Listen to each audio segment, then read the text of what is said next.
శ్రీమద్భాగవతము శ్రీమద్భాగవత గ్రంథానికి నమస్కారం.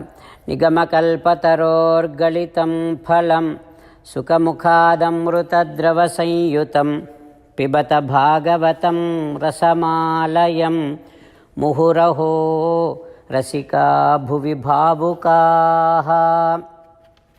శ్రీసుఖయోగీంద్రుల వారికి నమస్కారం. యం ప్రవ్రజంతమనుపేతమపేతకృత్యం ద్వైపాయనో విరహకాతర ఆజుహావ పుత్రేతి తన్మయతయా తరవో వినేదుః తం సర్వభూతహృదయం మునిమానతోస్మి.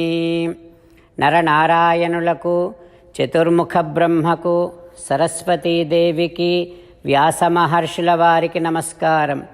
నారాయణం నమస్కృత్య నరం చైవ నరోత్తమం దేవీం సరస్వతీం వ్యాసం తతో జయం ఉదీరయేత్.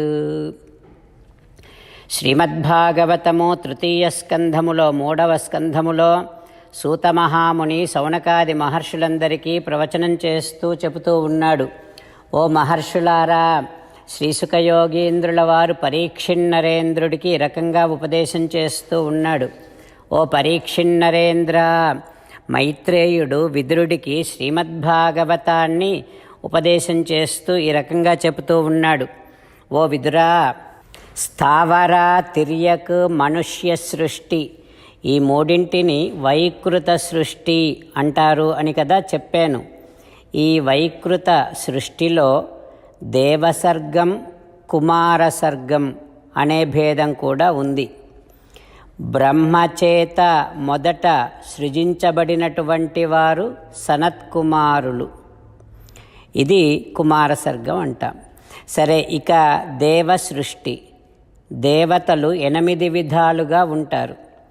పితృదేవతలు 1, అసురులు 2వ దేవతా వర్గం, 3వది గంధర్వులు, అప్సరసలు, 4వ వర్గము సిద్ధులు, 5వ వర్గము యక్ష రాక్షస గణం, 6వ దేవతా వర్గము చారణ వర్గం, 7వ దేవతా వర్గము భూత ప్రేత పిశాచ, ఇక 8వ దేవతా వర్గము కిన్నర కింపురుష విద్యాధర. ఈ రకంగా 8 విధాలుగా ఉంటారు దేవతలు. హో విదురా, ఇప్పుడు కాలము గురించి చెప్తా. కాలములో భాగముగా ఉండేటటువంటి మన్వంతరాలు, మనువులను గురించి కూడా చెప్తా. పరమాత్మ చతుర్ముఖుడిలో ఉంటాడు. ఆ చతుర్ముఖుడి ద్వారా సత్వగుణ, రజోగుణ, తమోగుణ కూడికతో ఉన్నటువంటి ఈ అండములో సృజతి అమోఘ సంకల్ప ఆత్మైవ ఆత్మానం ఆత్మనా. ఈ అండములో అన్నింటినీ ఒకేసారి సృజిస్తాడు భగవంతుడు. ఒకదాని తర్వాత ఒకటి సృజించబడటం కాదు, మొత్తం అన్నీ ఒకేసారి సృజింపబడతాయి ఆ భగవంతుని యొక్క సంకల్ప ప్రభావం చేత. అయితే ఇంద్రుడు, దేవతలు ప్రతికల్పములో ఉంటారు, అసురులు కూడా ఉంటారు. వారి పేర్లు, ఆకారాలు ప్రతి మన్వంతరములో ఒకే విధంగా ఉంటాయి. ఇక కాలము గురించి, కాలం ఇట్టిది అని చెప్పడానికి వీలు కానటువంటిది కాలం. సూర్యుడు ఒక పరమాణువు దాటటానికి, పరమాణువుని దాటటానికి పట్టే కాలము పరమాణు కాలము అనంటాం. సూర్యుడు 12 రాసుల కూటమిలో ఉండేటటువంటి భువనకోశాన్ని దాటే కాలాన్ని మహాకాలం అంటాం. ఈ మహాకాలం అనేటటువంటిది కాలము యొక్క చివరి హద్దు అంటూ మైత్రేయుడు విదురుడికి శ్రీమద్భాగవతాన్ని ఉపదేశం చేస్తూ ఉన్నాడు. ఆ తర్వాత ఏం జరుగుతుందో రేపు తెలుసుకుందాం. ఓం శ్రీకృష్ణ పరబ్రహ్మణే నమః.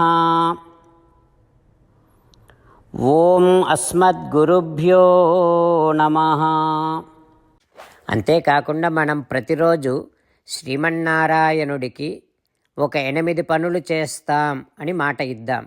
ఎందుకంటే శ్రీకృష్ణ భగవానుడు 18వ అధ్యాయములో 65 నుండి 70వ శ్లోకాల ద్వారా శ్రీమద్భగవద్గీత అంతటికీ సారభూతముగా మనకు 8 పనులు చేయమని చెప్పాడు.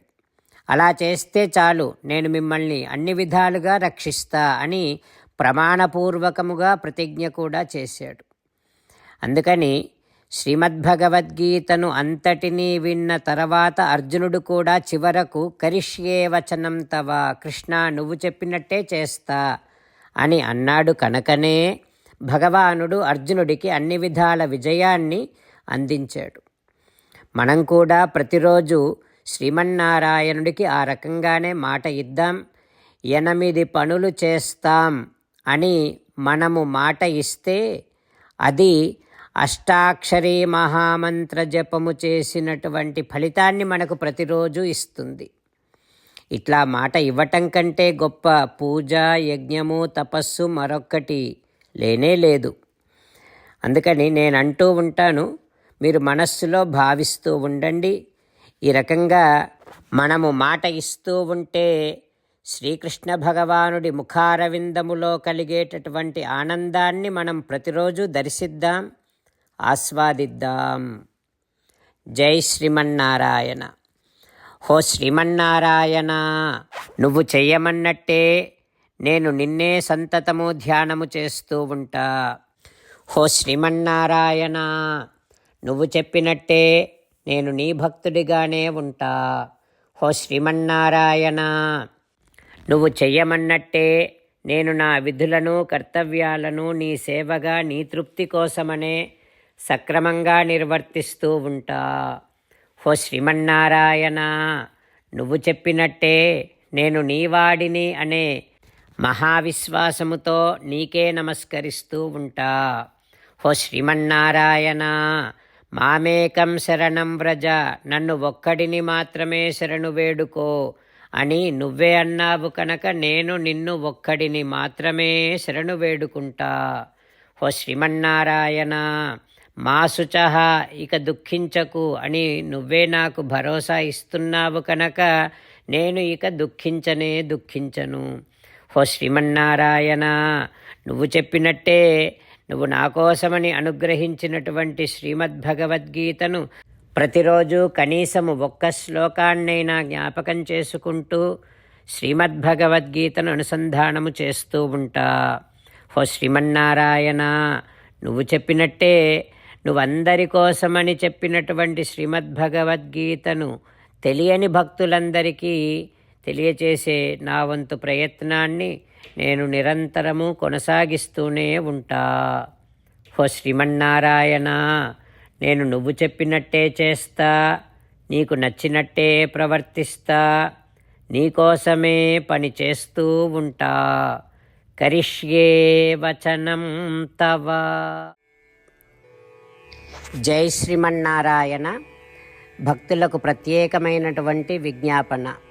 మీకు అన్ని విషయాలలో వెంటనే మంచి ఫలితాలు రావాలి అనంటే ప్రతిరోజు 1 నిమిషం వెచ్చించి నారాయణాస్త్రాన్ని చదవండి. ఇక మీకు తిరిగే ఉండదు. నారాయణాస్త్రాన్ని పొందడానికి మీరేం చేయాలంటే నారాయణాస్త్రం అనే వెబ్సైట్కి వెళ్ళి మీ పేరు, మీ ఈమెయిల్ ఇస్తే మీ ఈమెయిల్కి నారాయణాస్త్రం PDF వస్తుంది. అందులో ఒక రామాయణ శ్లోకం, ఒక గీతా శ్లోకం, ఒక విష్ణునామం ఉంటాయి. ఆ 3ంటిని కలిపి నారాయణాస్త్రం అంటాం. ప్రతి ఒక్కరికి వేరువేరు శ్లోకాలను ఇస్తున్నాం. ఆ రకంగా ఎవరి శ్లోకాన్ని వారు ప్రతిరోజు తప్పనిసరిగా చదవటం వలన ప్రతిరోజు ప్రతి 24,000 భక్తులతో ఒకసారి సంపూర్ణ రామాయణ పారాయణ, 33 సార్లు శ్రీమద్భగవద్గీత పారాయణ, 24 సార్లు శ్రీ విష్ణు సహస్రనామ స్తోత్ర పారాయణ జరుగుతుంది. ప్రతి ఒక్కరికి అంతటి విశేష ఫలితము ప్రతిరోజు లభిస్తుంది. అందుకని మీరు మీ కుటుంబ సభ్యులు అందరూ ఒక్కొక్కరు ఒక్కొక్క నారాయణాస్త్రాన్ని వెంటనే పొందండి. జై శ్రీమన్నారాయణ.